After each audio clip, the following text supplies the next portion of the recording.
এই খেলাটা আমি এইবার প্রথম দেখলাম, আমি এর আগে কখনো দেখিনি। তো প্রথমে যেটা মনে হলো যে খুবই সহজ, কিন্তু আদতে সহজ নয়, খুবই টাফ। এটা হচ্ছে 3 মিনিট ধরে থাকতে হবে এই বুল রাইডে। 3 মিনিট ধরে থাকতে পারলে 1000 টাকা ব্যাক দেবে, 100 টাকা করে টিকিট। কিন্তু যতটা সহজ মনে হচ্ছে ততটা নয়, এটা ছিল প্রচুর টাফ আর মানে ইন্টারেস্টিং গেম ছিল। তো দেখো, সবারই মনে হতে পারে যে আর কি ব্যাপার, কিন্তু না, কেউই থাকতে পারবে না শেষমেশ। মানে আমি যতগুলোকে দেখলাম, এই যে দেখো পড়ে গেল, আমি যতগুলোকে দেখলাম একজনও দাঁড়িয়ে থাকতে পারিনি, সবাই পড়ে গেছে।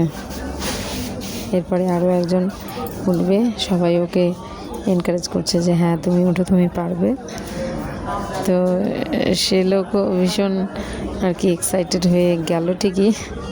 তো দেখো তারপর কি হলো, ওরে বাবারে কি খুশি, আমি সব পারবো এরকম একটা ভাব উঠে পড়েছে।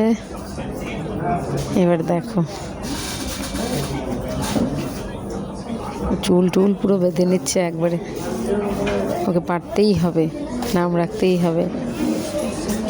তো মনে হয় না এটাতে মানে কিছুটা মনে হলো যে ইচ্ছাকৃত মানে না রাখতে দেওয়া, এরকম না পারার একটা এরকম চেষ্টা।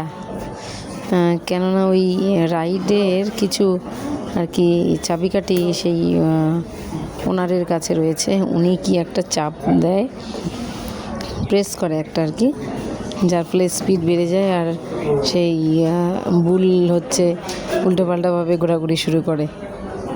এই দেখো এক্ষুনি দেখলেই বুঝতে পারবে, ঘুরতে ঘুরতে হঠাৎ ঝাঁকুনি দিয়ে, এই যে অনেক চেষ্টা করেছে বেচারা, কিন্তু আর শেষ পর্যন্ত টিকে থাকতে পারিনি, নেমে যেতে হলো।